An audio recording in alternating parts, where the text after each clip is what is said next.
Bueno, yo estoy muy contento porque veo que estamos trabajando de forma relajada, tranquila, y me encanta que ustedes se hagan amigos entre ustedes. La Fundación Amico es una sigla: amistad, misericordia y comprensión. La amistad es lo primero para nosotros, ¿no? Amigos de todos. Siempre decimos nosotros que no vamos solo a buscar a la oveja perdida, sino también al lobo. Nadie tiene que quedar afuera. La amistad es universal. Esta es la buena noticia, que Dios quiere la salvación de todos los seres humanos.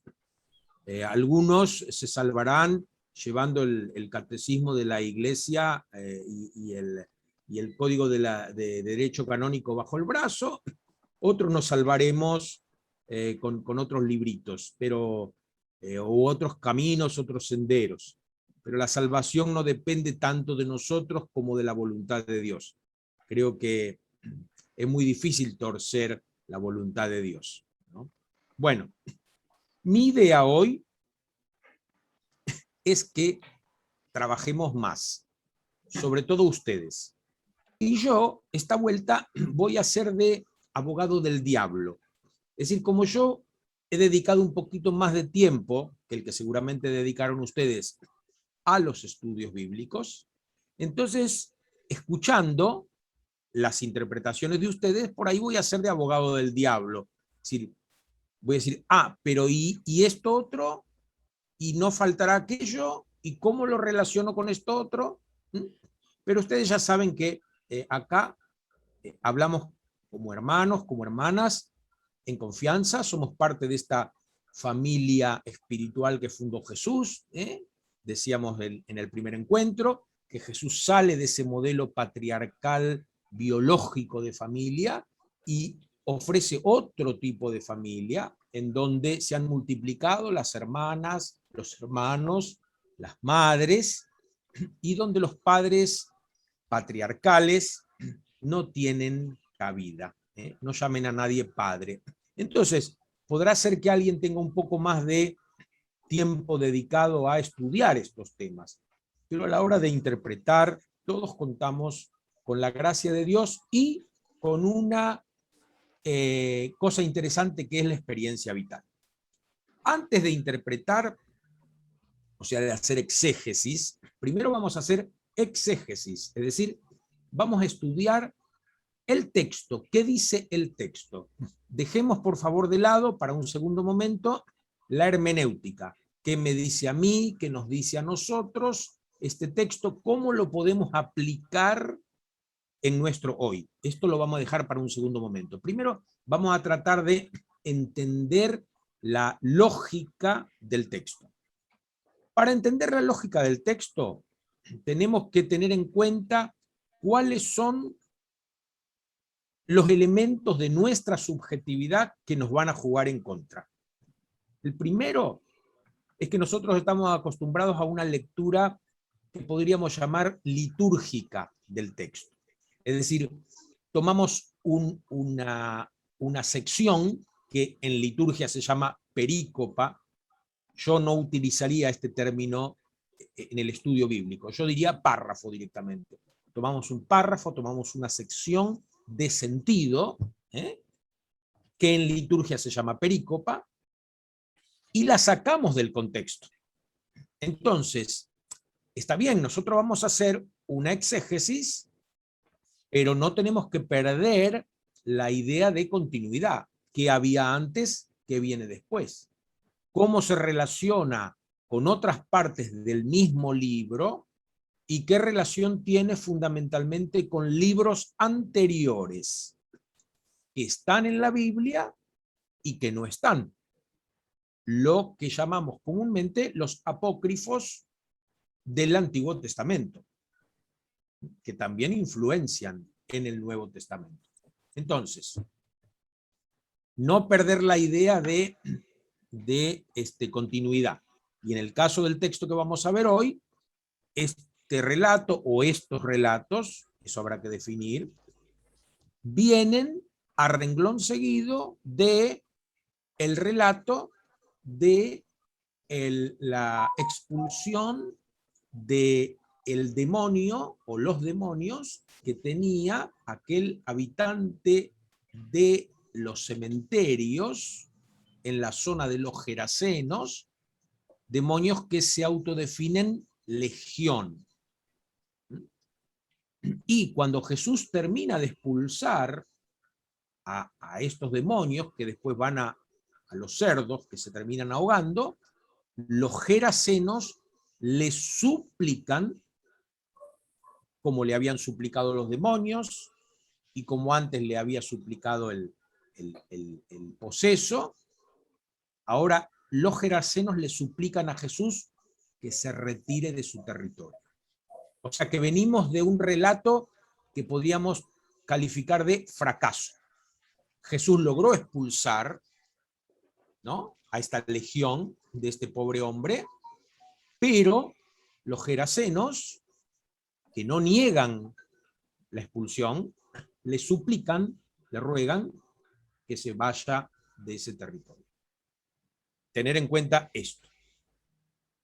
El segundo inconveniente que no debemos olvidar es que nosotros vamos a analizar estos textos desde una cultura muy distinta a la que los originó. Y en este caso, yo diría que fundamentalmente hay una cosa que nos va a jugar en contra: la concepción médica de las enfermedades.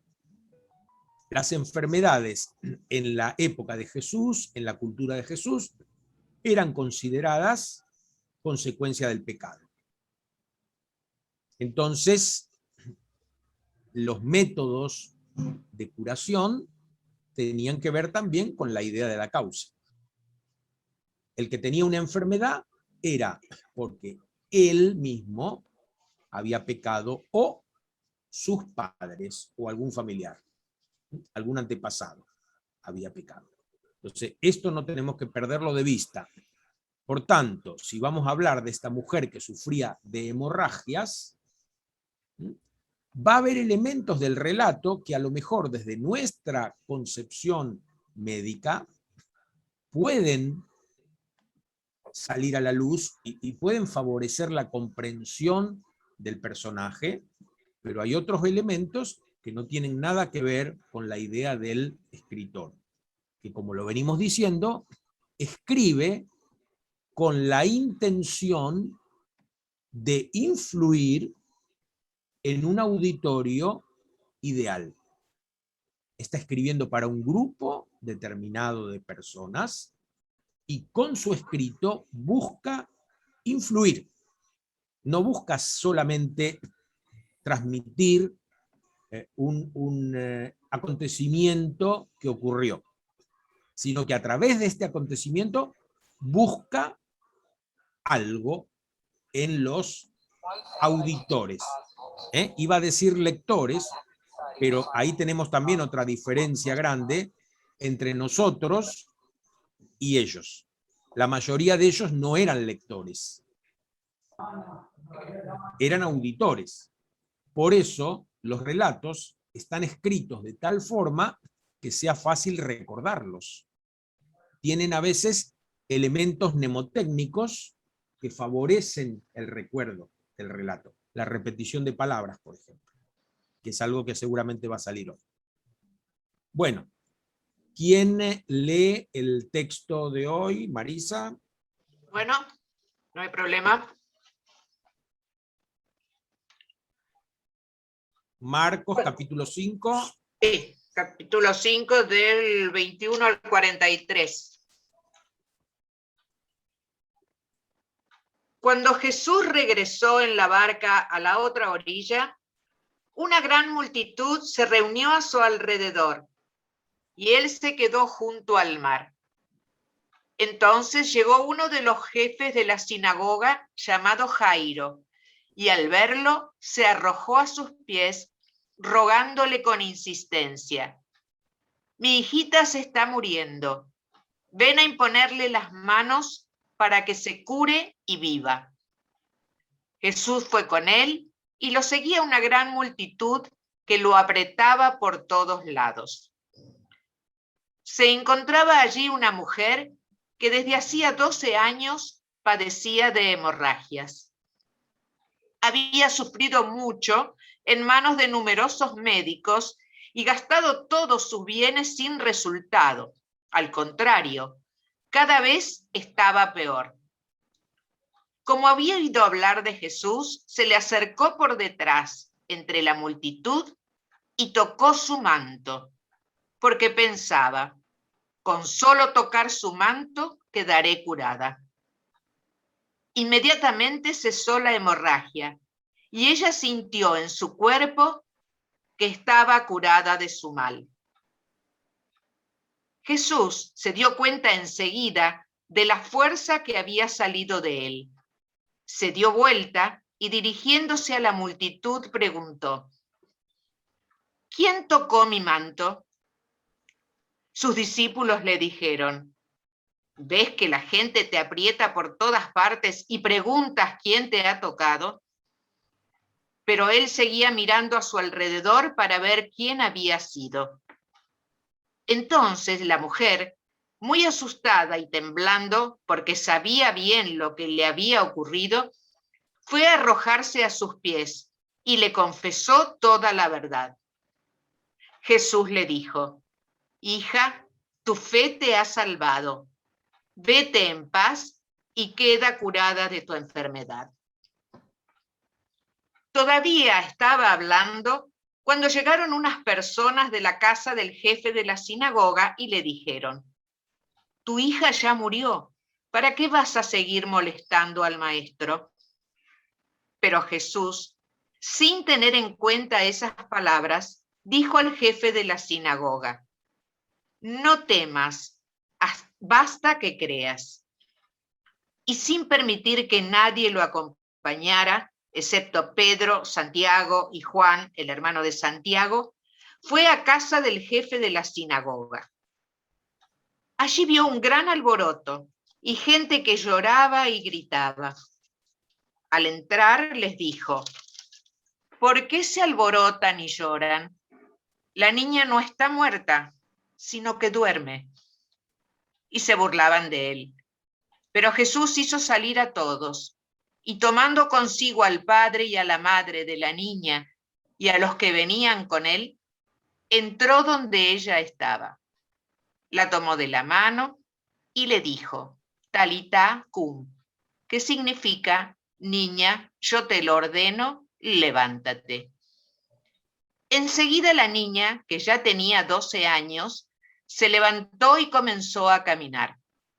Ellos, entonces, se llenaron de asombro, y él les mandó insistentemente que nadie se enterara de lo sucedido. Después dijo que dieran de comer a la niña. Bueno, cada uno toma su bisturí y empezamos a hacer nuestro trabajo. Género literario. Pongan los micrófonos, ¿eh? Hoy trabajan ustedes. Relato. Relato. ¿De qué tipo?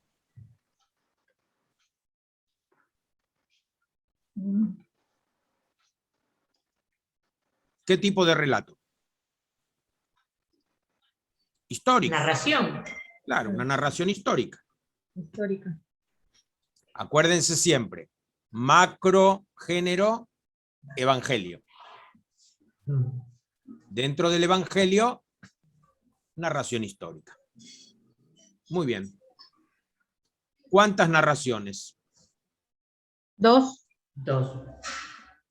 ¿O una? Una sola, sí. Son dos personas, pero en una misma narración. No sabemos. Por eso, ahí hay que arriesgar. Una narración. Claro. Es decir, ¿se puede hacer una exégesis de la vuelta a la vida de la hija de Jairo, dejando de lado a la mujer que padecía hemorragia? No. Pero están juntas. Gerardo, para mí. Por Claro. Sí, se puede Pero- hacer, se puede sacar el episodio de la hemorroísta. Pero tiene Como muchos cosa- elementos en común, o sea, tiene algunas cosas como que están en común. No, no, para mí no. Bueno, Las dos vuelven a la vida. La fe Gerardo. de ella y la fe del jefe de la sinagoga. ¿cómo, Ramona? Que la fe de ella y la fe del jefe de la sinagoga. Ah, muy bien, Ramonita. Porque Y para mí él también dijo- lo- también. Fíjense Para qué mí también interesante los 12 años. que en el Evangelio según San Marcos, en donde el secreto mesiánico es un elemento muy reiterado, Jesús, después de hacer alguna curación, pide: no le digan nada a nadie, no vuelvas al pueblo, no. Y después de la vuelta a la vida de la hija de Jairo va a decir: no cuenten nada a nadie. Sin embargo, a esta mujer le hace contar lo que pasó. Porque muy bien, como dice Ramona, el tema de la fe. ¿Y qué le va a decir a Jairo cuando le traen la noticia de que su hija está muerta? Basta que creas. ¿Qué crees? No temas. Temas, basta que creas. Hasta que creas. Y la mujer había temido. Contar porque estaba impura. Bueno, Había. después vamos a ver esos temas, pero está Pero también había el tema de gastado 18, 38 años. 12. Dos, O 12, 12. 12. Yo quiero hacer una pregunta. Eran las dos A también. ver. 12 años del sufrimiento de ella y los 12 años de la hija de Jairo. Ahí Bueno. está. Ahí tienen Entonces, otro perdón. elemento en común. Otro Perdón, elemento en común. A ver, Sí. Miguel. Sería El jefe de la sinagoga era un rabino. Si era un rabino, no todos los rabinos entonces estaban en contra de Jesús. No todos los poderosos rabinos estaban en contra de Jesús. Por supuesto. Pero eso lo vemos a lo largo de todo el evangelio, de todos los evangelios. Acuérdense, todos. capítulo 3 de Juan, Nicodemo. Nicodemo que se... Y muy bien lo Y que el- dice Miguel, Y Y el lo soldado interesante- romano. que estas dos personas, ¿no? Tanto la mujer que sufre de hemorragia desde hacía 12 años y venía manteniendo a médicos durante 12 años, como la hija del sinagogo o el jefe de la sinagoga, aparentemente no son personas de escasos recursos económicos. Entonces Jesús no tiene problema con los ricos tampoco. Por eso está bien lo que dijo Miguel. O sea, pensar que todos los fariseos, que todos los escribas, que todos los sacerdotes eran contrarios a Jesús es un error. Y pensar que Jesús solamente se relacionaba con los ricos es otro error. Tampoco nosotros con estos talleres estamos diciendo que Jesús se relacionaba solo con las mujeres o que tenía preferencia por las mujeres, sino que las trataba igual que a los varones. Y esto para la época ya es escandaloso. Incluso ¿No? hay una expresión que la expresión de se arrojó a sus pies está aplicada a los dos, que los dos tuvieron el mismo gesto. ¿Quién se postró primero? Según el texto, Jairo. Jairo. Que O sea, sí. el relato de la mujer con flujo de sangre Sí. actúa como una cuña dentro de este relato. Entonces acá hay dos posibles líneas de interpretación. El que diga que esta cuña no tiene nada que ver, que vaya a saber por qué a Marcos se le ocurrió meter un relato dentro de otro, y los que pensamos lo contrario, que si Marcos puso un relato dentro del otro, es porque los relatos interactúan. Yo consulto, a ver, con esto de la interacción que decís. La curación de la mujer ¿En qué momento se produce? Instantáneamente, toca el dice el manto. texto. Sí, porque toca el manto. Claro, por eso, Instantáneamente. claro, por eso, pero esto lo digo por el tema de la reafirmación o la afirmación que hace Jesús, porque el relato dice que ella se siente, Sí.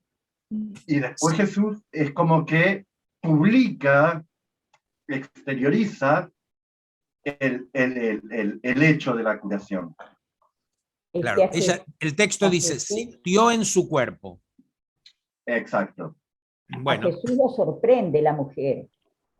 claro, Claro, por eso, ese milagrito está como robado, como en las bodas de Caná, digamos. Está, bueno, vamos a ver. Ahora, Es muy- Antonia, en Marcos, Jesús se sorprende, no por la mujer, sino porque siente que una dinamis, una fuerza, sale de él. En Mateo, Jesús se da vuelta y habla directamente con la mujer. O sea, Jesús sabe lo que ocurrió en Mateo. En Marcos no. Muy bien. Sintió una dinamis que salió de él. Qué interesante, porque tanto la mujer como Jesús sienten en su cuerpo esto. Y entonces Jesús pregunta, ¿quién me tocó? Bueno, pero volvamos para atrás. Hablamos un poquito de géneros literarios. Entonces teníamos macrogénero evangelio, narración histórica, relato de milagro. Y anoten bien esto, por favor. Relato de milagro, no milagro. O sea, nosotros no podemos analizar el milagro. Nosotros vamos a analizar el relato. Por eso lo que Maxi preguntó, cuando la mujer se curó, según el relato, inmediatamente. Y esto es típico de un relato de milagro. Los géneros literarios, comúnmente, tienen una estructura básica que se replica. Cambian los personajes, cambian las geografías, cambian algunas circunstancias, pero hay cosas que se repiten. El que tiene el problema va al taumaturgo, u otro en su nombre, o para conseguirle a esa persona la sanación, va al taumaturgo, le piden que toque, que venga, que vaya, que haga algo. El taumaturgo realiza una acción y de inmediato se produce Hola, la curación. Claudia. En Marcos tenemos dos milagros, dos relatos de milagros, en donde no es de inmediata la curación. Y estos dos relatos justamente ni Mateo ni Lucas lo van a reproducir. ¿Por qué? Porque ya la cristología de esos otros evangelios es una cristología más elaborada y entonces no pueden pensar en que el milagro se detiene en el tiempo. El efecto del milagro se detiene en el tiempo. Tiene que ser inmediato. De hecho, cuando la mujer toca el manto, inmediatamente sintió en su cuerpo. Bueno, ya dijimos el tema de género literario. Personajes. ¿Qué personajes encontramos? Jesús, Jesús, por supuesto, el héroe, personaje principal. la La multitud, hemorroísta, Jairo, Jairo, la multitud, La hija de Jairo. la multitud, la hija de Jairo, y Santiago, Juan, Pedro. ¿sí? Como un grupito. ¿Dentro de qué otro grupito? los Y discípulos. los apóstoles. Los discípulos. Acá se Los habla de discípulos. discípulos, ¿no? Sí. Los discípulos. Dentro de esos discípulos, tres preferidos, vamos a decir. Sí. ¿Qué más? La madre Una- de la niña. La madre de la niña, Unas personas de la casa del jefe de la sinagoga, que son los que Eso. le dicen, Los que estaban llorando y lamentándose. Perfecto. Bueno, ahí ven todo. Y estos son todos los personajes. Esta multitud, ¿cómo está relacionada con Jesús? La sigue, o sea, ¿Lo siguen solamente o lo apretujan. Apretujan lo también. apretujan? Sí. Por eso, la pregunta que hace Jesús, ¿quién me tocó? ¿Quién tocó mis vestiduras? ¿Les parece lógica? No, No, no lo porque es. ahí está ahí la pregunta que iba a hacer. ¿Cómo él sintió que ella le tocó cuando salió esa fuerza de sanación sería? Porque Ujú. él se da cuenta que alguien, si todos la apretujaban, Bueno, lea el versículo, Ramón, a ver, ¿qué dice? ahí sí. Estoy un poquito perdida. Jesús, Dios. Quedabas en él. Jesús fue con Jairo. Estaban en medio de Leo. ¿De ahí Leo? Es Medio de un donde gentío. él sintió. Sí. Dice, Jesús se fue con Jairo y estaban en medio de un gran gentío, dice, que lo oprimía. Se encontraba allí una mujer que padecía un derrame de sangre desde hacía 12 años. Había sufrido mucho en manos de muchos médicos y se habían gastado lo que tenía, pero en lugar de mejorar estaba cada vez peor. Como había oído lo que se decía de Jesús, se acercó por detrás de entre la gente y se lo tocó y le tocó el manto. La mujer pensaba, si logró tocar, aunque solo sea su ropa, sanaré. Al momento cesó su hemorragia y sintió en su cuerpo que estaba sano. Pero Jesús se dio cuenta de que un poder había salido de él y dándose vuelta en medio del gentío, preguntó, ¿quién me ha tocado la ropa? Y sus discípulos le contestaron,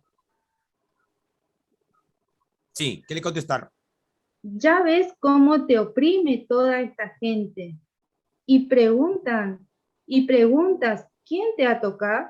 ¿Quién te tocó? Pero él seguía mirando a su alrededor para ver quién le había tocado.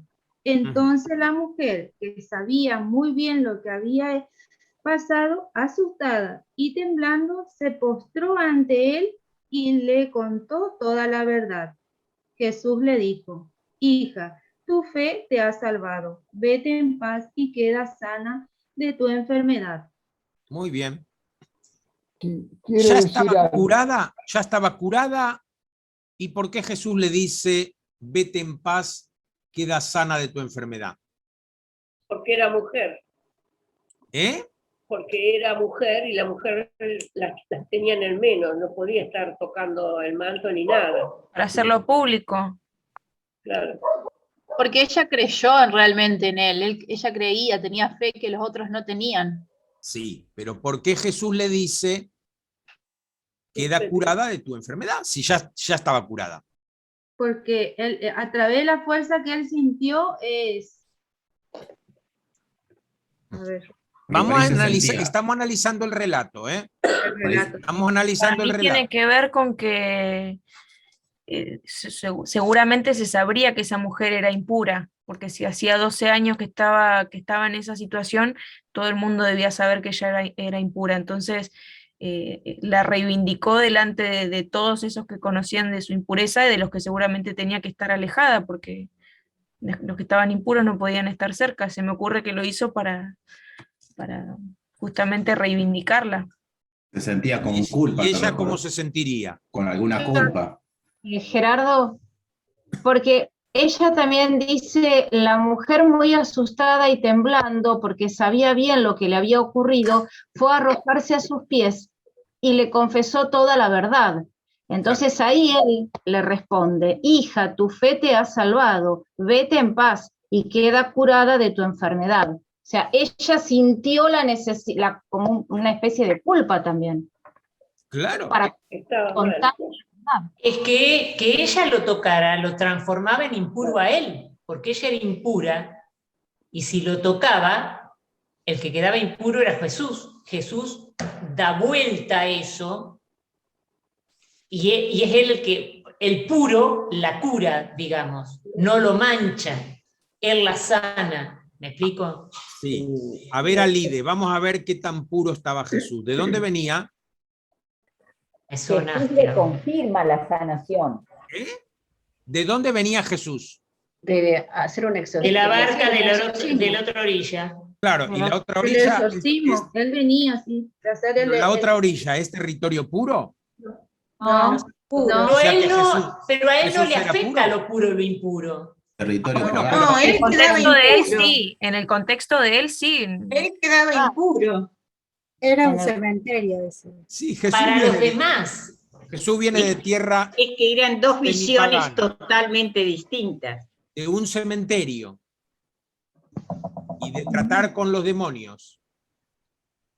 ¿Lo podían considerar puro? No, No. No, no. Entonces, según la ley no. la mujer, yo creo que se siente de algún modo en sintonía con ese Jesús impuro. Pero no se siente tan en sintonía con la multitud, porque muchos de los que seguían a Jesús, como dice muy bien Miguel, eran observantes. De hecho, estaba el archisinagogo Jairo, con todos sus amigotes observantes, que no sé si estarían tan mezclados con la multitud, porque Yo no quiero solamente hacer una esta mujer pregunta. podía... Ahora, O sea, la mujer se siente en sintonía con Jesús, no tiene problema en tocar a Jesús. El miedo de la mujer, para mí, tiene que La ver con la multitud. multitud. Jesús le confirma la sanación a la mujer. Sí, pero, Antonia, vamos a ver, seguimos el relato, ¿no? Muy bien dijimos antes que esa escena de fe de la mujer y ese enaltecer la fe de la mujer tiene que ver con suscitar la fe de Jairo. Porque mientras ella todavía estaba hablando, mientras él, Jesús, todavía estaba hablando, dice el texto, que vienen a avisar que la chica se murió. yo, sí. ¿Ven cómo están entrelazadas las historias? Entonces, alguien puede hacer, y de hecho hay muchos comentarios por separado de la vuelta a la vida de la hija de Jairo. Ven que yo no hablo de resurrección, vuelta a la vida. Vuelta a la vida. Y la mujer que sufría hemorragia. Como si fueran dos relatos que se pueden interpretar separadamente. A mí personalmente me parece que no. Están íntimamente relacionados. Yo pienso esto, Jairo desesperado porque su hija se está muriendo. Ahí en griego es jatón, escatología, los últimos minutos de su hija. Y de hecho se muere. El padre está desesperado porque su hija se está muriendo. Y el maestro y sanador, que obedece a su súplica y se dirige a su casa, en un momento dado se para, deja de caminar y empieza a hacer la estúpida pregunta: ¿quién me tocó? ¿Qué habrá pensado Jairo? Pónganse en el lugar de Jairo. Quiero hacer una acotación. Claro, Miguel. La mujer que lo tocó tenía, no sabemos si era una ferviente creyente, y lo tocó porque tenía fe en que Jesús la podía ayudar, pero todas las personas que lo apretujaban no tenían intención de algún beneficio, porque si no Jesús se hubiera dado cuenta. O sea que ya tenía gente que lo seguía sin intereses secundarios, digamos, de beneficio, de conseguir alguna cosa. O sea, esto no lo sé, por eso quiero preguntarlo. Ya acá Jesús, ¿cuánto hacía que andaba predicando en este momento? El texto no lo dice, y ustedes saben que los cristólogos, es decir, aquellos que elaboran una cristología a partir de los relatos que tenemos, difieren en decir cuánto tiempo duró lo que llamamos ministerio público de Jesús. Hay quienes siguen la leyenda de los 3 años, basada fundamentalmente en el Evangelio según San Juan. Pero hay muchos que dicen que el ministerio público de Jesús tal vez no duró más que 1 año, año y medio. Que cuando Jesús fue como maestro a Jerusalén, ahí ya lo eliminaron. Es decir, mientras estuvo como maestro y sanador en Galilea, y acá está en Galilea, le toleraban eso. Pero cuando llega al poder, le hacen lo mismo que los paganos gerasenos, pero no le suplican que se vaya. Lo van, ¿cómo? Matándolo. Lo sacan del medio. Los gerasenos le suplican que se vaya. No les conviene que esté Jesús. ¿Por qué? Porque cambia su sistema opresor. ¿Se entiende? Y lo mismo les pasaría a los jerarcas.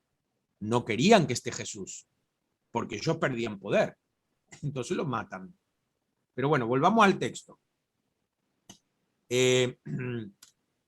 Hablamos de los personajes. Lugares, geografía.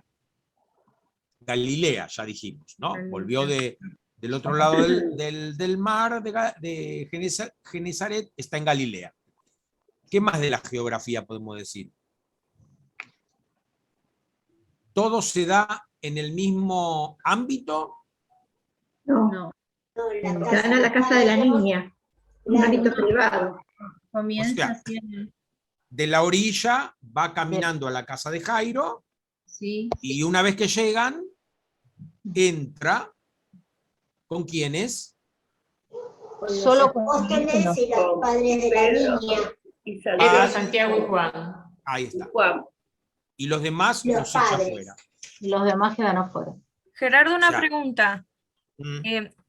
Yo ahí vi que al principio nomás dice que se llama Jairo y después dice 4 veces, lo nombra como el jefe de la sinagoga y en un mismo párrafo lo repite. ¿Hay una intencionalidad ahí de marcar el jefe de la sinagoga? ¿Qué te parece? Que sí. Claro, porque era su jerarquía. Lo que dijo, él arranca presentándose con Jairo, pero después, cuando llegan los, ahí sabemos que es el jefe de la sinagoga, ¿no? Por eso lo nombran varias veces. Y Bueno. por eso, por la jerarquía, sucede lo de él en el ámbito privado y no en el público, porque la mujer era una mujer de la multitud también. ¿Alguien me hace el favor de leer Levítico 15 del 25 al 30?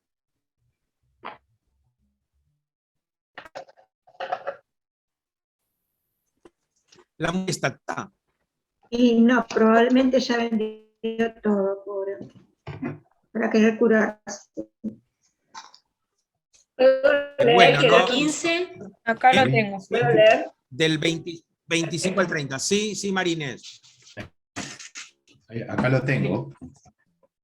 El flujo de sangre y afuera de sus reglas, o si ésta se prolonga, será impura mientras todo lecho que se acueste durante todo el tiempo será impuro como el lecho de su menstruación, y todo asiento o cualquier mueble donde ella se siente quedará impuro como en los días de su menstruación. Quien los toque quedará impuro, se bañará con agua y quedará impuro hasta el atardecer.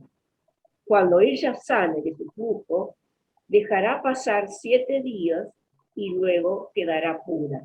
Al 8º día tomará 2 tórtolas o 2 pichones, los llevará al sacerdote en la entrada de la tienda del encuentro. El sacerdote ofrecerá uno como sacrificio por el pecado y otro como holocausto. Así, el sacerdote hará expiación por ella ante el Señor a causa de la impureza de su flujo. Esa era la normativa. La mujer no es leprosa, por tanto no la obligan a vivir fuera del poblado. Pero, ¿ustedes se imaginan una cohabitación pacífica con esta mujer? ¿Alguien va a querer vivir con una persona así, que todo lo que toca lo deja impuro? Nosotros en casa, que tuvimos el amigo COVID visitándonos, y teníamos que estar con unos cuidados tremendos de no tocar lo que había tocado mi hija, que empezó con el tema, y al final lo mismo nos infectamos todos. Pero imagínense 12 años, cuando se enferma nuestra mamá, nuestro papá, sí mami, sí papi, un día, 2 días, 3 meses, 1 año, 12 años. ¿Quién le quedaría a esta mujer que la aguantara? No te queda nadie. Nadie. Porque esta mujer, no solamente si toca a alguien lo hace impuro, sino si alguien toca algo que ella tocó. El lecho, la silla, el plato, el vaso. Imagínense la situación de esta pobre mujer. Imagínense la situación de esta pobre mujer. Y esta mujer, desesperada, yo no sé cuán grande era su fe. Lo que sí tengo claro que era muy grande su desesperación. Y ya había gastado todo en médicos. Médicos que son varones. Médicos que son representantes del patriarcado, autoridad. Se tira a tocar el manto de un laico marginal, Galileo, y queda curada. Pero Jesús, que sintió que una fuerza salía de él, una dinamis, pregunta quién me tocó.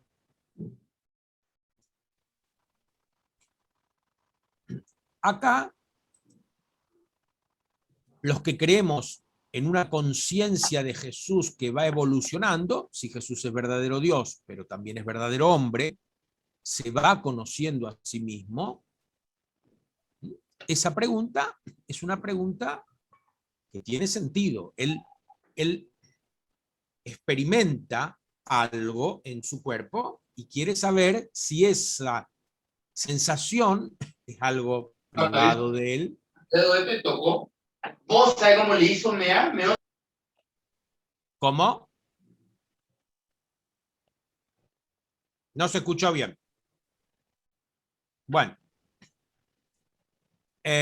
Entonces, si esa es una experiencia que él necesita confirmar, y la mujer, al contarle toda la verdad, le está mostrando que lo que él sintió es real y que es bueno, que la fuerza que salió de él es una fuerza buena, porque podría ser también una dinamis mala, una fuerza mala. Él viene de pelear con la legión que poseía a ese pobre hombre. Entonces, ¿y cómo la llama Jesús a esta mujer? Hija. Hija. Jairo habló de su hijita. Jesús la llama hija. ¿Qué decía que una tórtola había que sacrificarla? ¿Por qué? Por el pecado. Sí. De la impura o de sus padres. Por los cuales ella estaba pagando. La culpa del pecado se heredaba. Y Jesús la llama hija. La estará asumiendo. No es un término que Jesús use frecuentemente. Hija. Y Jairo había hablado de su hijita. Bueno. Seguimos con el relato. Vete en paz. No es solamente una dolencia física la que tiene la mujer, sino también una dolencia moral. Se siente marginada, se siente estigmatizada, se siente relegada, se siente juzgada. Se siente juzgada.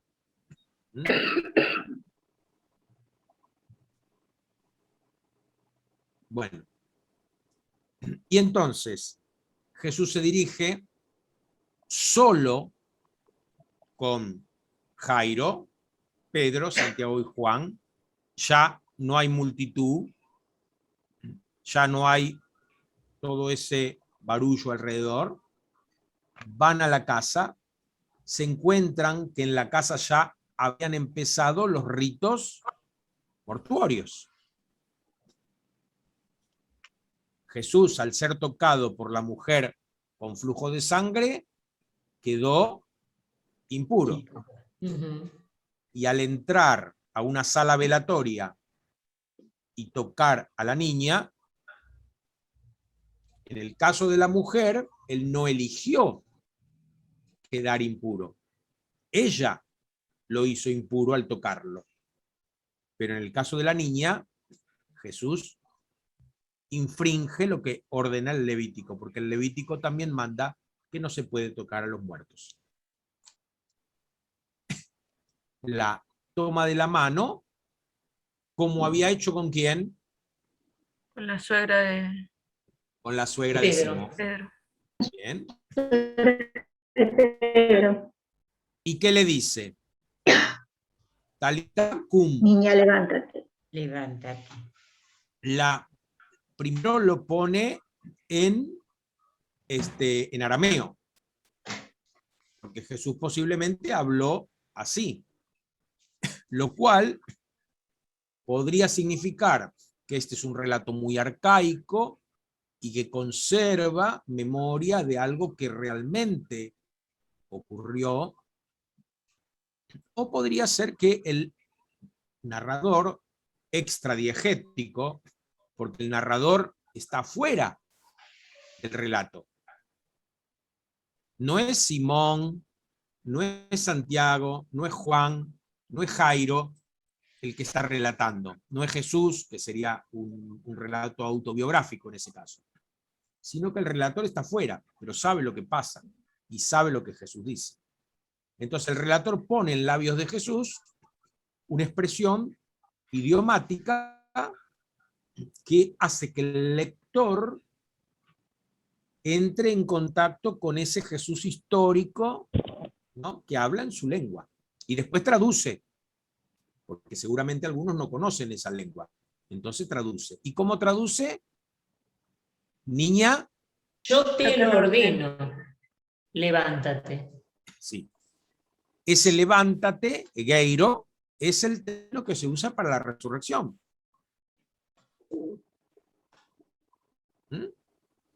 Bueno, niña. ¿Cuántas veces se repite? A ver, vamos a leer desde el versículo 39 al 42.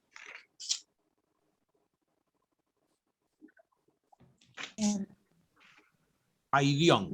Ahí después Marisa les va a compartir un Nuevo Testamento interlineal, griego-español, en donde aparece el texto en griego y después palabra por palabra ¿Mm?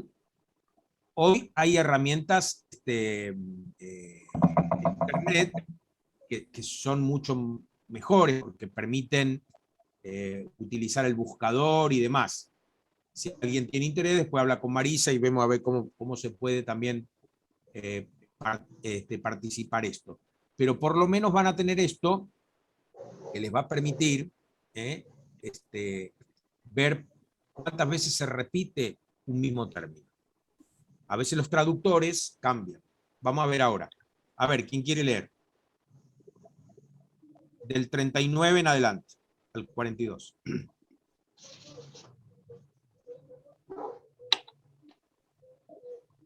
Entró y les dijo: ¿a qué viene este alboroto y esos llantos? La muchacha no está muerta, sino dormida. Se reían de él, pero él, echando afuera a todos, tomó al padre, a la madre y a sus compañeros, y entró a donde estaba la muchacha. Sujetando a la niña de la mano, le dijo: Talita cum, que significa chiquilla, te lo digo a ti, levántate. Al instante la muchacha se levantó y se puso a caminar. Tenía 12 años. ¿Qué Biblia es esa? Es la de los claretianos. Según la del pueblo de Dios, 4 veces dice niña, donde dice muchacha y chiquilla, dice niña. Yo conté 5. 5, yo también 5. Conté 3. 5. Bueno, ahí tienen el problema, ¿no? De los traductores. En griego, paidión, niña, está 4 veces. Una en el versículo 39, 2 en el versículo 40 y una en el 41. Sí. Y jopatión, que sería muchacha, está en el 41 y 42. ¿Son No, acá- sinónimos? No sé, porque acá todos son niñas. Bueno, En el libro del pueblo de Dios claro. son 2 niñas. Pero, Acá- ¿por qué dice, Y en el, perdón, que ya Parece con un paso tenía, más grande. ¿cómo? ¿por qué dice Majo. que ya tenía 12 años en el pueblo de Dios? Dice que ya tenía como marcando, ya estaba grandecita, me da esa sensación, no sé si es correcto, pero dice que ya tenía 12 años, marca ahí un... Porque terminaba la infancia. Porque a los 12 Bueno, años ya se lo a ver. consideraba adulto. Para Bueno. esa Para época, sí. 12 años ya era grande, ya era una muchacha entonces. ¿Quién dijo infancia? Ya. Bueno, no. ¿Por qué? No existe la infancia. No existe la infancia, no existe la adolescencia. Esos son términos de la modernidad. ¿Se acuerdan que dijimos? Como no Sí. existe la homosexualidad tampoco. Esos son términos de la modernidad. Lo que existe sí es la niñez. Es algo biológico. ¿Qué diferenciaría la niñez de la adultez en una mujer? La primera su menstruación. menarca, su menarca. Claro. Ahí está. Entonces, ¿el padre cómo la trata? Hijita. Hijita. Y el texto empieza hablando de la niña. Niña. Y después se pasa a muchacha. Muchacha. ¿Podrá tener que ver con el paso de la niñez a la adultez? Sí. Sí. ¿Cuál es la última instrucción que da Jesús? Le dieron de comer. De comer. Denle de comer.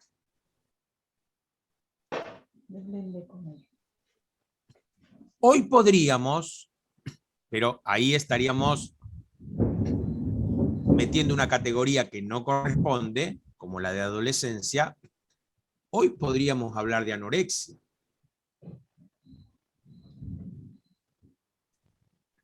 Entonces no vamos a hablar de anorexia, porque la anorexia todavía no se ha definido así. Pero ¿qué les parece hablar de depresión? ¿Podría esa niña, sabiendo lo que le espera, una vez que comience a menstruar, el Levítico que leímos recién, que tiene que cumplir, podría causarle un estado de pánico. Sí. Y podría querer dejarse morir. Y podría ahí haber un conflicto entre un padre que la considera hijita, mi bebé, como le digo yo a mi hija más chica, mi bebé que tiene 22 años. Podría haber ahí un conflicto. Este padre, ¿cómo pensaría el matrimonio? El archisinagogo, el jefe de la sinagoga, ¿le daría alguna libertad a la No, hora de...? absolutamente no, porque eran los padres los que decidían el matrimonio de las hijas. Claro, Camila. A partir de los 12, 13 años ya la palabraban, digamos. Claro, y este no es cualquier padre. El No, jefe de la como- sinagoga. Por eso, Majo dijo, se repite tantas veces, jefe de la sinagoga. O sea, el texto está mostrando que no es cualquier padre, que no se va a saltar la ley así como así.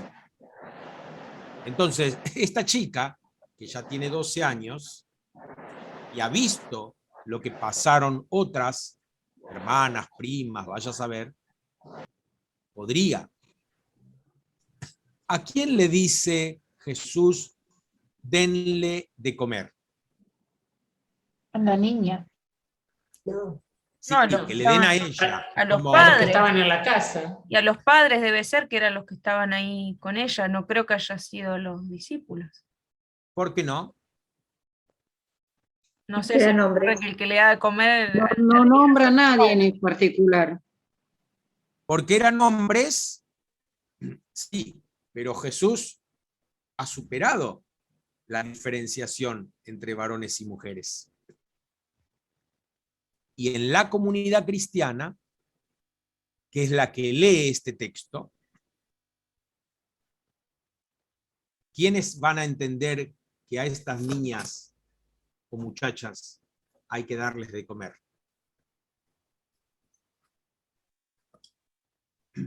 Aquellos que continúan el oficio de Pedro, Santiago y Juan. O sea, los responsables de las comunidades son quienes deben dar de comer, son quienes deben acompañar los procesos de crecimiento y no impedirlos, ralentarlos. Esta muchacha se levanta y ¿qué hace? Camina. Camina. No teje, no va a la cocina a revolver la olla, camina.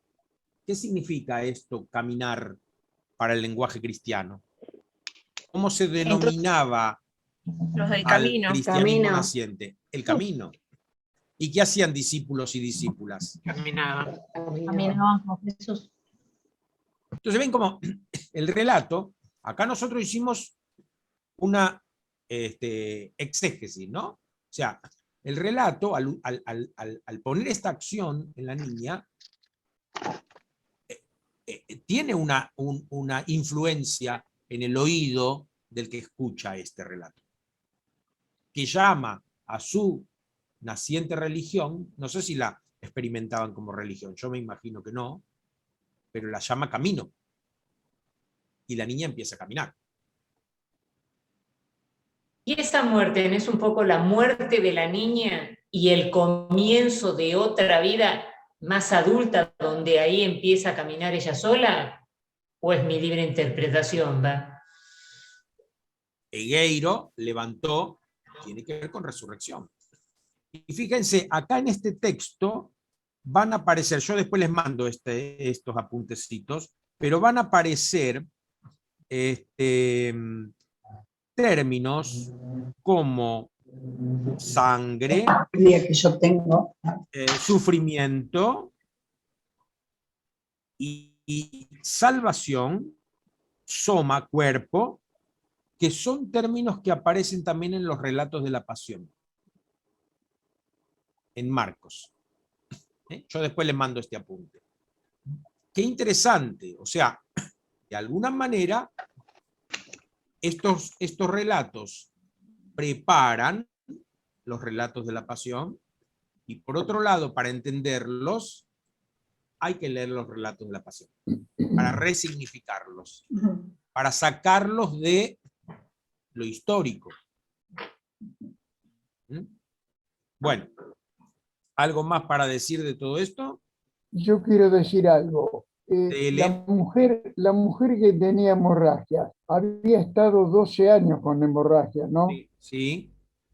La niña esta tenía 12 años también, ¿no? Sí. Me llama la atención eso, que justo en el mismo relato hace 2 milagros Jesús, con el 12 dando Muy vuelta, bien. el número 12. Los 12. Las 12 Exacto. tribus de Israel. Los 12 discípulos. Las 12 tribus de Israel. Por eso los 12, los 12 son discípulos, pero los discípulos son más que los 12. 72 más. Según las mujeres también que no son contadas. O sea, una cosa es lo que se consideran los discípulos, aquellos que tenían un trato más estrecho, más continuo con Jesús, que venían haciendo un seguimiento de Jesús. Dentro de esto están los 12, que van a dar de algún modo origen a lo apostólico. Pero la primera apóstol, la apóstol de los apóstoles, es María Magdalena. Apostelo significa enviado. Y después en Hechos de los Apóstoles nosotros vamos a ver que los apóstoles son muchos, más que 12. Entonces, no hay que confundir discípulos, 12 y apóstoles. Y este 12 tiene, sí, en la elección de estos 12, tiene un sentido simbólico. Es el nuevo Israel. Ahora, si este simbolismo del nuevo Israel tiene que ver con estas escenas o no, dependerá del intérprete. Entonces, si alguien cree que sí, interprete y justifique. Porque podría ser un dato anecdótico. ¿Cuántas veces nosotros, cuando hablamos con una persona más joven y calculamos la diferencia de edad, decimos, pensar que yo podría ser tu padre o tu abuelo? Entonces, esta mujer que padecía hacía 12 años, tenía una historia de padecimiento, una experiencia vital que podría ser de utilidad para la niña, que tal vez empezó a padecer cuando vio las primeras manchitas que le avisaban que cambiaba de niñita, de hijita, a otra cosa. ¿Se acuerdan del libro que les recomendé, El niño de arena? Sí. Cuando ese personaje en la novela empieza a tomar conciencia de que es hembra, se da cuenta que si se reconoce como mujer, pierde los privilegios de ser varón. Y entonces ahí tiene una lucha entre lo hormonal, lo biológico y lo cultural. Que tal vez muchos de nosotros no la hemos tenido o no la tenemos. Pero ¿Puedo otros sí hacer la una pregunta? Sí, Marcela. Sí, una cosa que me llama la atención es que en el caso de la mujer, él le dice, tu fe te ha salvado. En el caso de Jairo, si bien los dos estaban desesperados, en ningún momento él le habla de la fe. es por el tema de que ya sabía que no iba a dejar de ser el jefe de la sinagoga, o sea, que no tomaba en cuenta el tema de la fe en él. ¿En ningún momento le habla de la fe a Jairo? Me parece que no. Le dice, no temas, ¿Qué basta le que dice? creas. Basta que creas. Ah, ahí estaría, en este basta que creas estaría entonces lo similar con la mujer. ¿Quién es ejemplo de quién? La ¿Cómo? mujer para Jairo. La mujer para Jairo. Mujer para Jairo. ¿Y en la sociedad quién era ejemplo de quién? Jairo para la mujer. Jairo para la sociedad. Ah, entonces este Jesús, la verdad que está dando vuelta a todo. No conviene que siga viviendo mucho tiempo más, porque en cualquier momento va a decir que los sacerdotes no son necesarios, que cualquiera puede perdonar los pecados, que no hace falta comprar 2 tórtolas, y pobre del que se dedica a vender tórtolas. Está jorobando a mucha gente, como jorobó a los dueños de los cerdos, Bueno, que se después, desbarrancaron y se tiraron. Por eso le ruegan que se vaya. después viene el texto de que este es el hijo de José, están en la sinagoga. Muy bien. Bueno. Bueno. Igual a mí me llamó la atención, o sea, para mí este texto es una marca importante de lo que se juega con la ley, ¿no? Me acordaba un texto que a mí me gusta mucho, que es la sanación del leproso, que acá Jesús todavía está modosito porque se queda afuera, alejado de la multitud, porque estuvo en contacto con el leproso, todavía está bueno y hace lo que tiene que hacer, digamos, pero acá ya es un desastre. Total.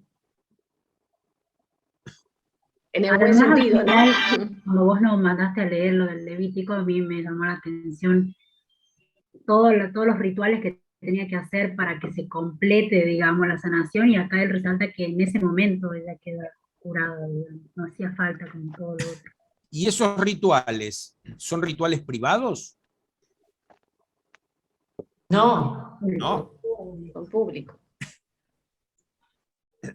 Después de 8 días tienen que ir recién, de que se termina la menstruación, decía, después de 8 días tienen que ir a ver al jefe de la sinagoga, o sea, el proceso se sabía porque tenía que ir en algún momento al ámbito público. Claro, pero primero tiene que hacer una purificación privada, ¿no? De baños, de esto, del otro. Bueno, y después ir a presentarse a la autoridad, y la autoridad es la que lo revalida. Entonces, ahí hay una dependencia con la autoridad. En Y este yo creo que caso, no está cuestionado. Presenta a Jesús en el templo, porque proceden las dos cosas paralelas, la purificación y la presentación de Jesús. Bueno, ahí te estás yendo al Evangelio de Lucas. Esto dejamos para el año que viene, si vivimos. Gerardo, en este caso, ¿la autoridad que tenía que validar eso era Jairo en el caso de la mujer? Sí. No, el templo, peor. Se tiene que ir de Galilea a Jerusalén. La sinagoga es un lugar de estudio, pero Jairo es autoridad porque Jairo es el que le va a recordar el Levítico. La obligación de Jairo es decirle, bueno, muy bien, Jesús te curó, perfecto, pero ojo, porque ahora tenés que hacer estos rituales, tenés que ir a Jerusalén. Esa es la obligación de Jairo. Me parece que es re interesante lo que vos dijiste hace rato de cómo podría la vida o lo que le pasó a esta mujer ser significativo posteriormente o en ese momento, digamos, en la vida de la niña, porque es como que tiene muchas cosas que ver, o sea, su miedo a la exclusión, su miedo a lo que le esperaba, incluso también la presencia fuerte de la autoridad en la vida de esta chica. O sea, está muy bueno, como algo que nunca lo había pensado, está muy bueno. Bueno, piensen, vean, analicen. Ahora, ¿qué de estos personajes, quiénes tienen cambios?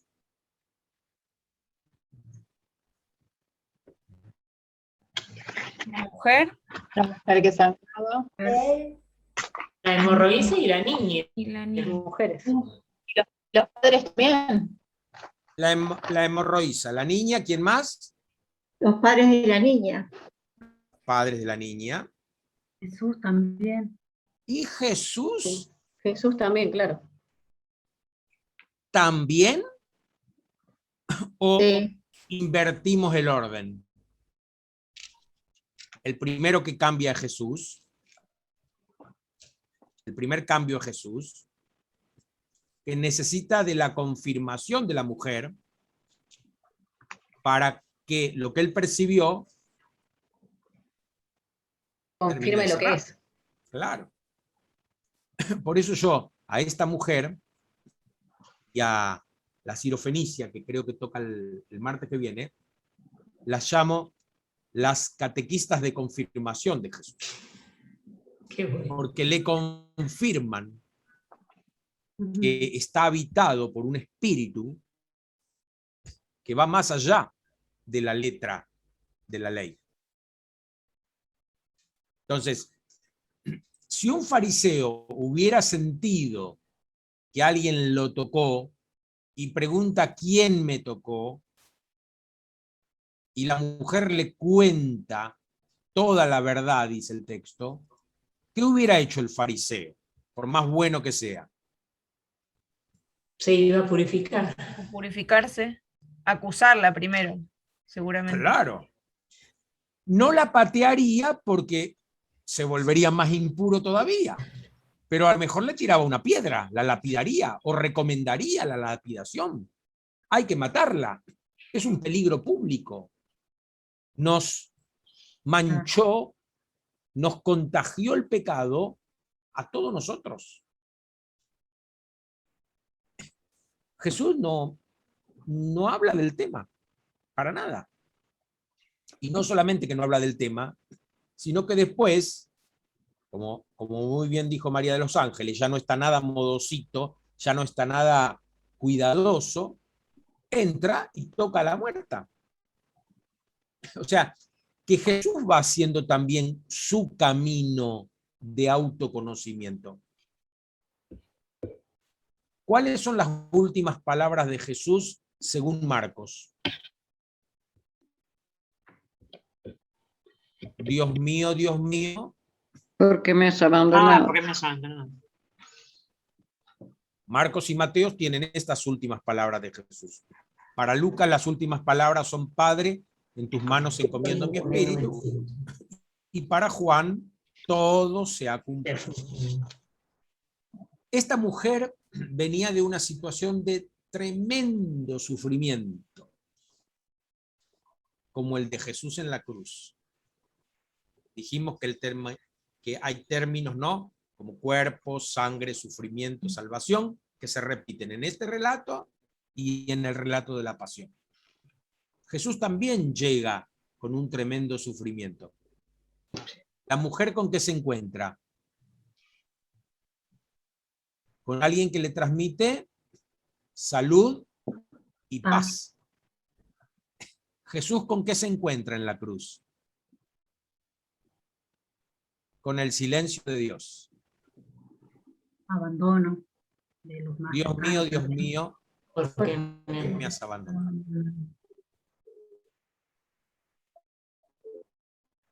Qué tremendo entonces leer así la pasión de Jesús, ¿no?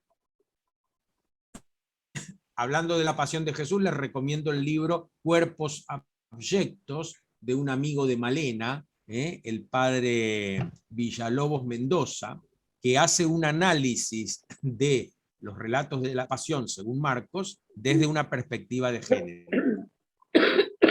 Y Manuel, que es tan gracioso, habla de cosas terroríficas, permitiendo que tengamos una sonrisa, cuando tendríamos que salir después de leer ese libro aterrados, porque hay historias de su México actual donde hablan de la exclusión, de la marginación y del sufrimiento atroz que a veces provocamos en otros.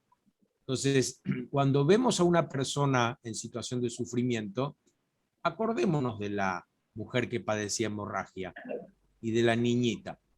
pero sobre todo acordémonos de Jesús. De Jesús. Bueno, ¿qué quieren decir ahora de la, hicimos la exégesis, la hermenéutica? Aplicación.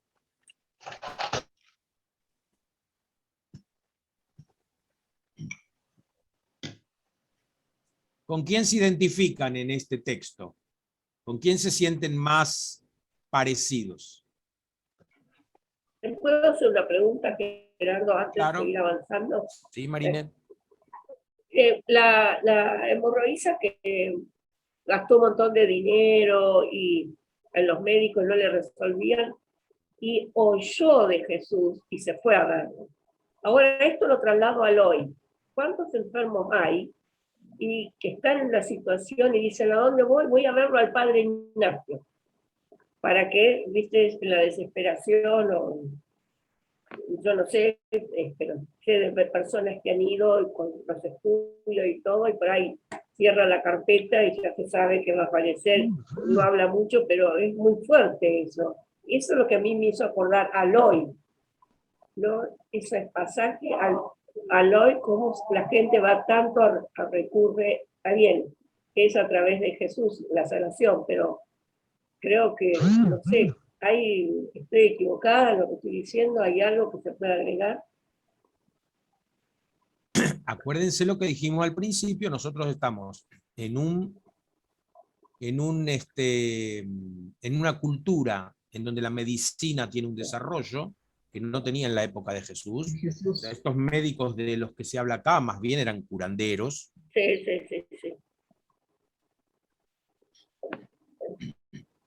Y ciertamente que cuando uno está en una situación desesperada, acude a lo que sea. Una vuelta, la mamá de un sacerdote estaba con un problema muy serio de caderas, había ido a un montón de especialistas y nadie le remediaba eso, y fue a un curandero en Salta, ahí de donde es el amigo Enzo. Fue un curandero. Entonces yo le pregunté, ¿qué te hizo? Me dijo, sacó una cuchilla inmensa y él se movía de un lado para otro y con la cuchilla me la pasaba por las caderas. ¿Y algo más? No, simplemente me dijo que bueno, que esto me iba a aliviar, pero para curarme tenía que pasarme una pomada que solamente la hacía él. Y tenía un costo. O sea, que en esto, ¿no? En los relatos de milagros de Jesús, Jesús jamás pide nada a cambio y comúnmente atribuye el milagro ¿a qué? A la fe. ¿A la fe de quién? De que el enfermo. De la persona que acude a él por ayuda. Sí. Claro. Tu fe te ha sanado.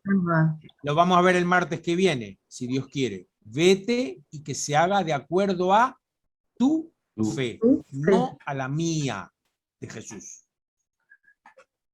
Gerardo. ¿Qué, Susana? Gerardo. Y Susana. Mira, a raíz de esto que la señora pregunta, el otro día, a raíz de una cosa similar, le preguntaba a Galo, digo, ¿por qué la gente recurre a eso? ¿Sabes qué pasa, mamá? La gente recurre a quien la oye. Y ahí es donde me involucro yo como laico. Si yo estoy esperando responderle, estar al lado del que me necesita, porque ¿por qué va a la curandera o al curandero o a la que lee las cartas? Porque esa persona lo está oyendo. ¿No será que nos hemos alejado tanto de la gente, que la gente no cree porque no le estamos respondiendo nada?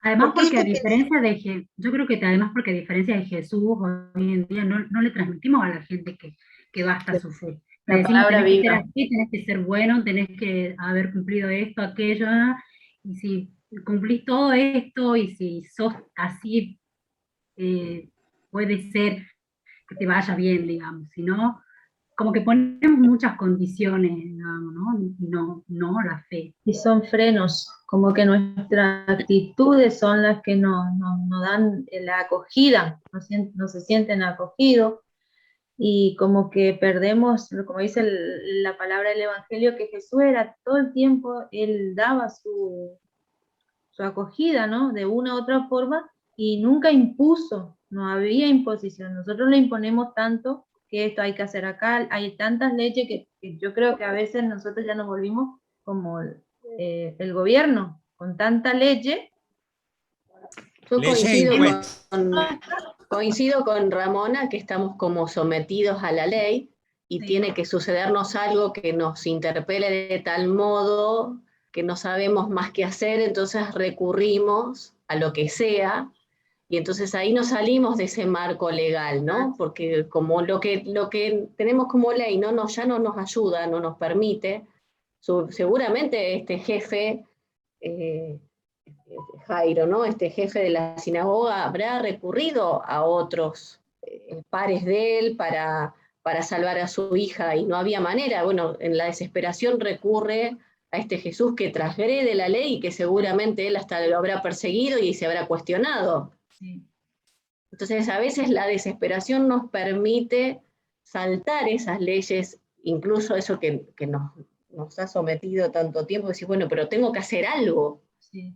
A mí me parece que, hablando lo que decían ustedes que comentaban hace rato de, por ejemplo, este ejemplo del curandero que tenía un precio, la pomadita, que hacía efectiva la curación, y recordando, bueno, el texto que estamos compartiendo, todo este rito que tenía que hacer la mujer para que sea válida su sanación también es un costo, también es un precio que como mujer teníamos que pagar ante los hombres, porque es una autoridad varón, todos los sacerdotes eran varón y toda esa cultura de ese momento, no es el dinero, pero es el precio que históricamente las mujeres tenemos que pagar para validar, en este caso una sanación, en el caso un poco más actual, un saber, un conocimiento, un rol, una posición, tiene que estar validada ante un varón siempre, por medio de algún rito, porque si no se cuestiona,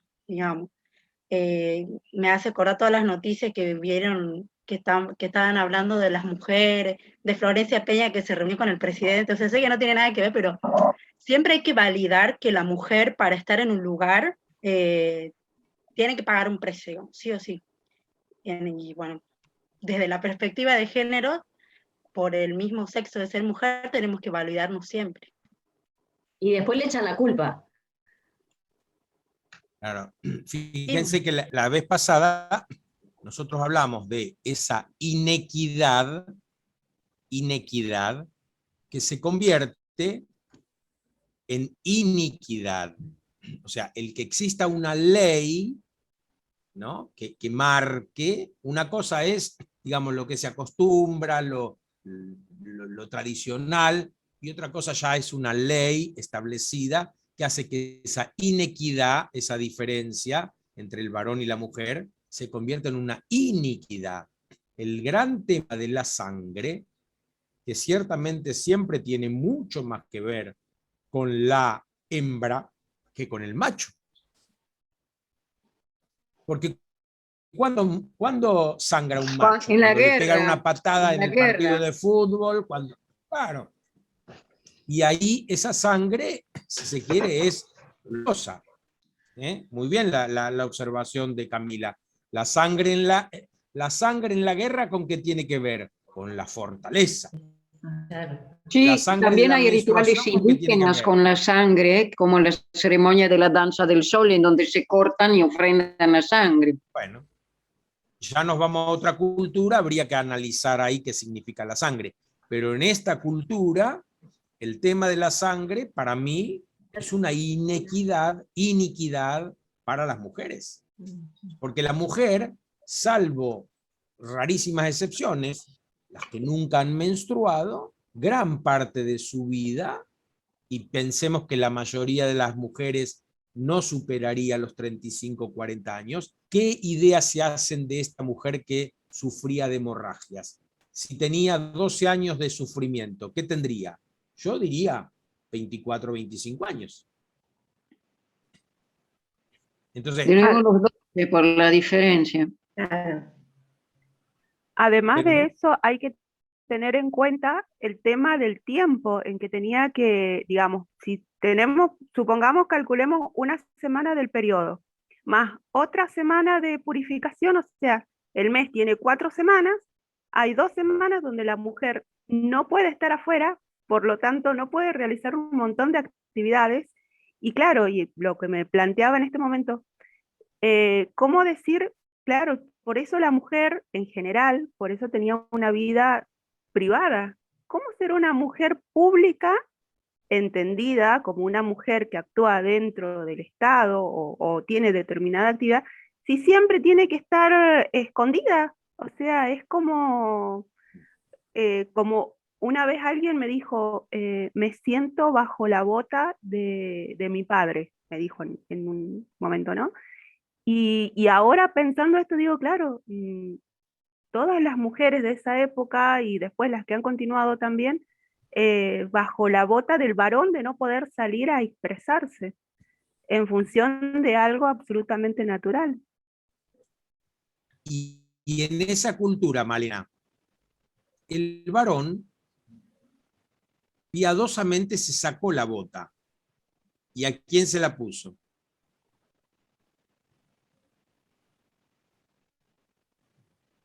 ¿Quién le dice a esa mujer que es impura? Adiós. La ley. A Dios, a Moisés. Claro. O sea, el varón no es el malo de la película, ¿no? No, no, como me dicen a mí, Gerardo, vos seguí enseñando, pero lo que dice la iglesia. Y digo, ¿qué iglesia? ¿Cuál iglesia? Nosotros. Claro, la que representamos nosotros, los que me están mandando el mensaje. Convertite, no sigas siendo un lobo disfrazado de oveja. Nosotros te decimos. ¿Por qué? Porque en el libro del Levítico dice tal cosa, porque en tal Timoteo dice tal otra. Este es el problema. Cuando nosotros le hacemos decir a Dios lo que nosotros queremos que diga, que comúnmente va en detrimento de otro, pero no porque somos malos. No es un tema de maldad, es un tema de poder, es un tema de límites, de marcación de territorio. Entonces lo que dice Malena es cierto, pero yo la corregiría. Esas 2 semanas trágicas para cualquier mujer de los 12 años para arriba, esta chiquita ya sabe lo que le espera, esas 2 semanas son de reclusión dentro de la reclusión. No es que la mujer podía salir. No es que la mujer podía salir, salvo que fuera a buscar agua al pozo o a hacer un mandado, y seguramente acompañada de otra persona, no sola. Entonces, esta era una reclusión dentro de la reclusión. Hoy día, 2021, en la ciudad donde yo vivo, judíos observantes, a la mujer en estas 2 semanas la encierran. Si tienen medios económicos, tal vez tenga una dependencia en la casa para ella, pero si no, en un armario. La encierran en un armario. Hoy día. Entonces, y nosotros, porque no vamos a hablar de los judíos, porque creo que ninguno de los que estamos acá va a la sinagoga, pero nosotros también tenemos formas de reglamentar, de marcar las diferencias entre varones y mujeres. Esta es una buena mujer, porque mirá qué amor pone en la crianza de sus hijos. La hija de Jairo, ¿habrá querido tener hijos? Yo creo que la mujer que sufría hemorragias sí quería tener marido e hijos. Por eso quería curarse, como sea. Pero a lo mejor justamente la hija de Jairo era de esas mujeres que no quieren formar familia y tener hijos.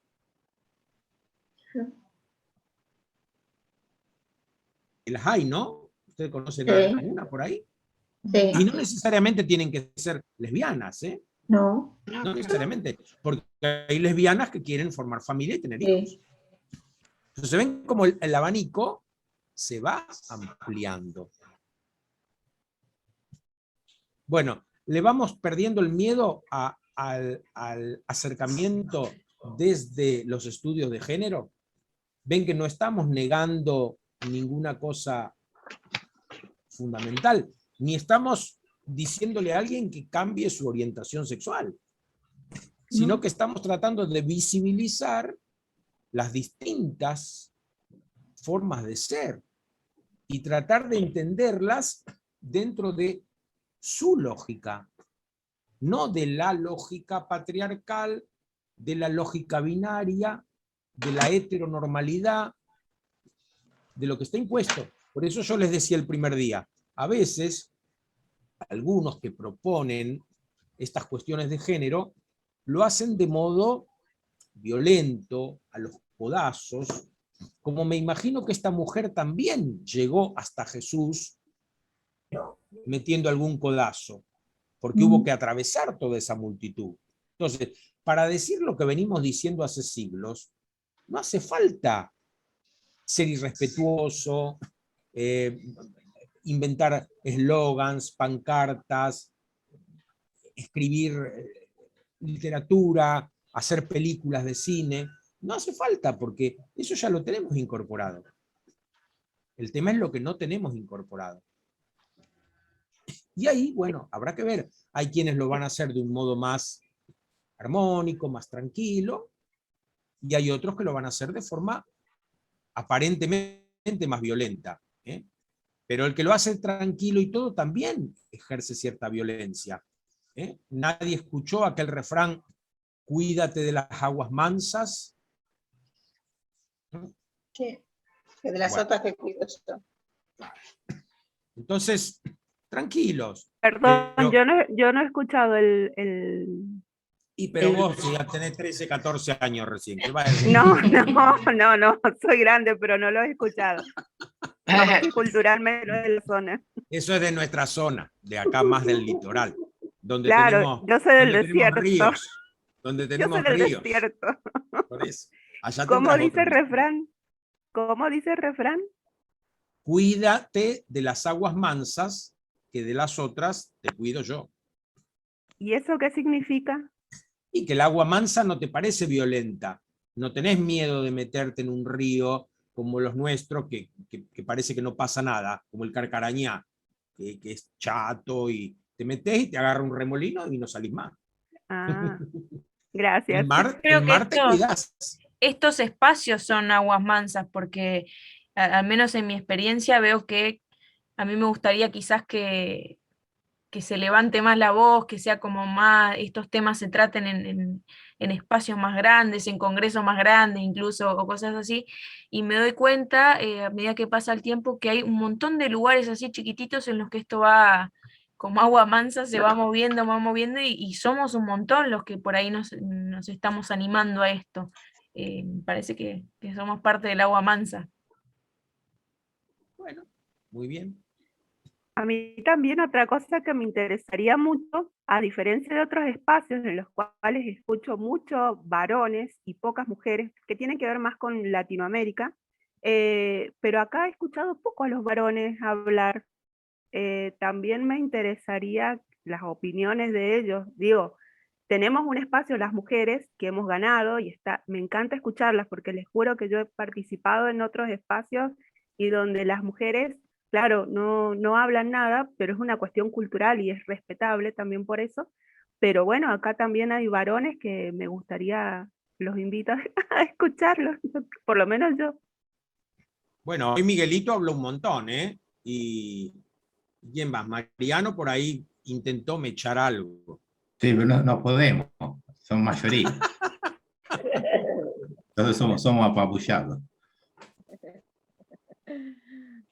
No, creo que es muy importante acá también que hablen las mujeres, porque realmente, digamos, los problemas que subyacen a este texto tienen que ver con la fisonomía de la hembra. Sí, pero compartimos espacios con varones, y si los varones, incluso diciendo, yo pienso aunque sea equivocado, ya está expresando algo que no sabe o no entiende, o bueno, está aprendiendo, pero porque tampoco si no caemos en espacios que son solo de mujeres, solo de varones, solo del colectivo LGTBI+, y después terminan siendo guetos, y en realidad en la sociedad y en el espacio comunitario que cada quien habita, habitamos todas y todos juntos. Entonces ahí también es a donde va esto de decir, a mí, yo les soy sincera, me reencantó el anterior encuentro, escuchar tantas voces femeninas, porque hacía muchos encuentros que no los escuchaba. Pero después dije, ¿y los varones? Entonces como Bueno, que pero eso, cuando a veces nos vamos a los extremos. acá dejémoslos ¿Sabés qué? libres. Yo en lo particular, lo que les puedo decir es, linkeando con esto que decían antes, tantas veces que las mujeres no participan, no hablan, no tal, yo revisé el video anterior, por ejemplo, y quedé muy conmovido con algunas de las intervenciones de las mujeres, ¿sí? Y creo que también, como varón, el tener un espacio en el que la mujer se sienta protagónica, aunque no lo sea, porque es cierto lo que dice Malena, es para todos, pero la realidad es que la mujer se siente protagónica y liberada para poder decir lo que piensa.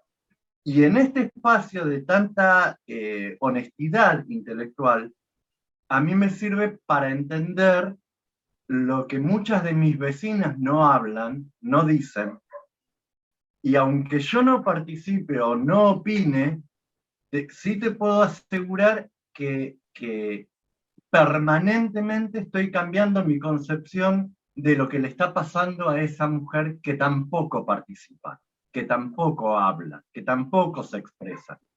Entonces me parece súper interesante, si bien todos tenemos derecho a participar, todos tenemos derecho a opinar, no sabes qué fructífero es poder escucharlas a ustedes, si después nos llega ese mensaje, ¿no? Y si también nos convierte, y que tu mensaje sea evangelizador para mí, ¿sí? Entonces yo estoy sumamente agradecido, y humildemente te digo, me encanta poder escucharlas más que hablar, porque mi voz es más fuerte y te voy a tapar. Prefiero callarme y escucharte. Hay que ver igual cómo nos caería que empiecen a hablar de menstruación o algo los varones, capaz que se ponen a hablar y no nos gusta tanto, no sé. Yo quería decir algo antes de que sea más tarde, porque se me vino, volviendo un poco al texto, porque se me vino a la mente cuando vos nombraste algo, Gerardo, y primero dije, no debe tener relación, pero bueno, después digo, no, sí lo voy a compartir, porque no sé si hay algún otro estudiante de psicología acá, pero sabemos que si los que estudiamos psicología sabemos que si se nos viene a la mente porque alguna relación le encontramos y hay que darle lugar a eso. Bueno, cuando vos decías de que por ahí, cuando hacías la diferencia de la sangre, qué significaba para uno, qué significaba para otro, como que lo impuro se ponía mucho del lado de la mujer, digamos, porque la sangre en ella era tomada como algo malo, como impureza, digamos. Y pensando en algo más actual, que yo veo, porque mucho tiempo trabajé, digamos así, o perseveré, no sé cómo se dice, dentro de grupos de jóvenes, digamos, en la iglesia, desde muy chiquita, de los 14 años, ahora tengo 28, ya estoy más de salida, digamos, pero también vi eso, ¿no? Como que lo impuro siempre se pone del lado de la mujer, o al menos ellas se sienten más así, y esto es como una experiencia que tuve de escucharlas a un montón de chicas que pasaron por los retiros espirituales por ahí que hacíamos nosotros en el movimiento, que se separan, ¿no?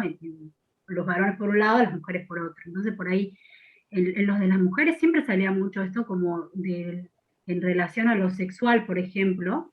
Quizá hoy la menstruación es como, ay, re natural, todos hablamos de menstruación. Pero por ejemplo en relación a lo sexual, que es algo de lo que la iglesia sigue costando hablar, siento que se sigue poniendo lo impuro del lado de la mujer. Por ejemplo, estas frases como el hombre propone y la mujer dispone. O sea, está ahí no se lo ve como la responsabilidad compartida, como que si fuera la mayor decisión y la mala, entre comillas, decisión de la mujer, ¿no? O en la carga que se vivencia después, incluso estando en la iglesia, la mujer todo el tiempo con culpa, que confiesa, que vuelve a confesar, y en las reuniones incluso de chicas que se preparan así dentro de la iglesia, y sale el tema como tan reiteradamente, y que para ellas realmente es un padecimiento, porque así lo comparten, así uno lo escucha, y los varones ni tocan el tema entre ellos, no lo tocan directamente, no lo viven con culpa, no les genera un dilema moral a la mayoría, no voy a decir a todos, pero a la mayoría de las experiencias que tuvimos cuando poníamos en común, ¿no? Entre cómo lo vivenciaban algunas cosas las mujeres y cómo vivenciaban otras cosas los varones. Me haces acordar algo que me pasó hace años. Tenía una amiga de la comunidad judía que no tenía dónde vivir, entonces un rabino le ofreció cuidar su casa en Morón. Y empezamos, mientras mis hijos estaban durmiendo, a conversar sobre una de las leyes judías, que son los 613 preceptos que el varón recita cada mañana cuando se levanta. Y uno de los preceptos que recitaba era agradecer a Dios porque no me hizo mujer. Lo discutí a muerte, creo que hasta las 5 de la mañana. ¿Cómo podés aceptar que te imponga una...? Oh, porque ella me daba... De Chabad Lubavitch, que es una de las escuelas más estrictas del judaísmo, ¿no? Más ortodoxa, me daba, no importa las explicaciones que me des, porque no es así. Después se sentía en culpa por todo lo que me había dicho, y ya estábamos durmiendo, me vino a despertarme a ver si estaba durmiendo cómoda. Quería decir sin nada. Pero es así, o sea, siempre el tema de ser inferior, de tener algo que no va porque, no sé, en la sangre hay algo malo. Bueno, nuestros armarios me parece que dentro de la iglesia hoy tienen que ver con el tema de los ministerios ordenados, de qué cosas podemos, de cuánta palabra nosotras tenemos dentro de nuestras asambleas parroquiales. Ya el hecho de predicar nada más, que quizás es algo a lo que podríamos acceder dentro de las reglas de algún modo, y aún así es algo que no nos es tan fácil acceder y hay que pelearla bastante. Es como que seguimos teniendo algunos roles y no te pases de ahí porque capaz que el cura no quiere que sigas más acá. Hay un cambio, pero sí hay un montón de armarios en los que nos siguen encerrando, y pensaba, ¿no? En la última reforma del derecho canónico, que se igualó la pena de algún pedófilo dentro de la iglesia con alguna mujer que quiera acceder al orden sagrado. Yo no soy experta en esto, pero lo leí, y la pena es la excomunión para ambos y para las mujeres, o el cura que intentara ordenar a una mujer en un ministerio, es la misma pena que para un pedófilo. Entonces esas cosas me parece que marcan ahí, es fuertísimo lo que marcan, nos están igualando con un delito, el hecho de querer acceder quizás a un ministerio ordenado. Yo no tengo resuelto eso, pero ya el hecho de pensar en una misma pena tan fuerte para dos cosas que no tienen nada que ver una con la otra, me parece que marcan un límite grandísimo, un armario súper cerrado. Y también están los propios armarios que las mismas mujeres nos ponemos entre nosotras, y creo que eso también está bueno hablarlo. O sea, a mí me ha pasado de estar mirando y que una de las misioneras más grandes en edad se levantara de pronto y dijera, bueno, vamos chicas a lavar los platos, que los varones se tienen que quedar sentados hablando.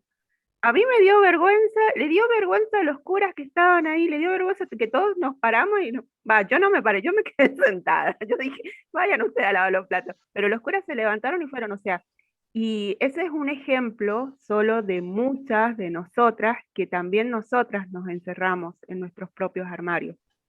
No somos sororas con otras, pero también es una cuestión cultural. Y ahí yo creo que tiene que ver mucho la misericordia de entre ambas, porque de pronto es como dos olas que chocamos, dos olas muy distintas, con ideas muy diferentes de servicio.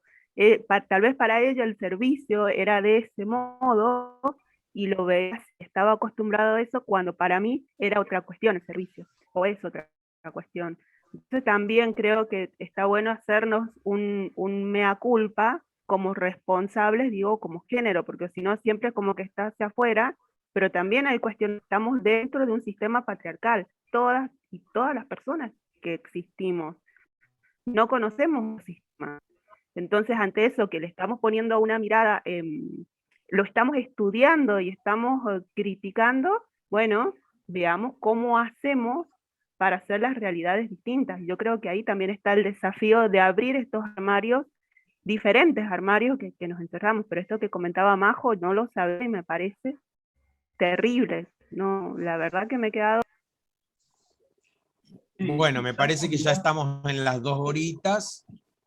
Ciertamente que quedan un montón de cosas para seguir hablando, pensando, pero yo diría, démosle gracias a Dios de estar en la comunidad en la que estamos, en esta gran familia de hermanas, de hermanos, que tiene sus límites, que tiene sus incoherencias, que tiene sus inequidades e iniquidades, y tratemos de encontrar la vuelta para tocar una y mil veces el manto de Jesús, sabiendo que de ahí viene la fuerza que nos va a sanar a todos.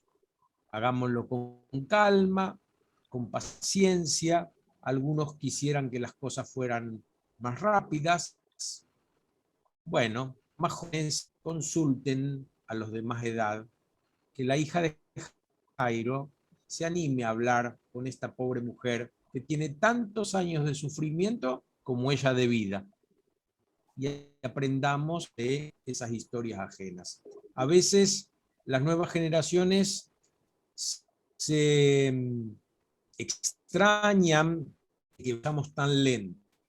Pregúntenles a los que tienen más años cómo era antes cuando las cosas no se movían, porque siempre se había hecho así. ¿Cuánto costó sacar la mantilla, los manguines, las medias largas para entrar a la iglesia, etcétera, etcétera, etcétera? Ustedes ni siquiera saben de qué estamos hablando. Entonces, los cambios se van dando, tal vez no al ritmo que nos gustaría, pero se van dando. Y creo que todos nosotros estamos ayudando de alguna manera a esto. Para terminar. El domingo pasado subí uno de esos videitos, ¿no? Esos comentarios que yo hago con algún temita del Evangelio, y me llamó la atención que al rato nomás había 8 dedos hacia abajo. Volví a escuchar el video, a ver qué habré dicho tan tremendo.